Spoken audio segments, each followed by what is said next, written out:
రాహుల్కి స్కూల్కి వెళ్ళడానికి చాలా దూరం. అతని నాన్న పాత సైకిల్ మీద ప్రతిరోజూ అతన్ని స్కూల్కి తీసుకెళ్తాడు.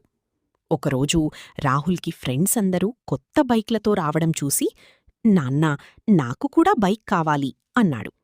నాన్న నవ్వి, తప్పకుండా కొంటాం అన్నాడు.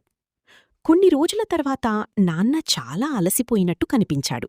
చేతులపై గాయాలు కూడా ఉన్నాయి. కాని ఒకరోజు అతను కొత్త బైక్ తీసుకొచ్చాడు.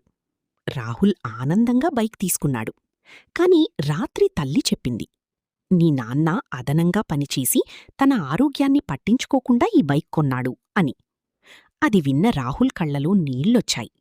మరుసటి రోజు బైక్ను పక్కన పెట్టి, నాన్నా, మన సైకిల్ మీదే వెళ్దాం అన్నాడు. తల్లిదండ్రులు ఎప్పుడూ తన పిల్లలకి కష్టం విలువ తెలపాలి, చూపించాలి కూడా. వాళ్ళు చూస్తే బాధపడతారని చూపకుండా ఉండకూడదు. ఎందుకంటే కష్టం విలువ తెలిస్తే కాని వాళ్లకి మన తల్లిదండ్రులు ఎంత కష్టపడుతున్నారు, ఎలా ఉన్నారు, వాళ్ల పరిస్థితి ఏంటి అన్నది తెలుస్తుంది. తమ కుటుంబ పరిస్థితి తెలుసుకోకపోతే అనవసరమైన ఇష్టాలు, కోరికలు పెరుగుతాయి. అదే పిల్లలకి తమ పరిస్థితి ఎలా ఉంది, ఎంత కష్టపడుతున్నారు అన్నది వాళ్లకి చూపిస్తే కనుక వాళ్లలో చాలా వరకు మార్పు వస్తుంది. డబ్బు కోసం ఆరోగ్య పరిస్థితిని పక్కన పెట్టి ఎక్కువగా నిద్రాహారాలు మానేసి పనిచేయడం వల్ల చాలా వరకు నష్టం జరుగుతుంది. ఆరోగ్యం బాగాలేకపోతే మళ్లీ సంపాదించిన అదే డబ్బు ఆరోగ్యం కోసం ఆస్పత్రులకు ఖర్చు పెట్టాల్సి వస్తుంది.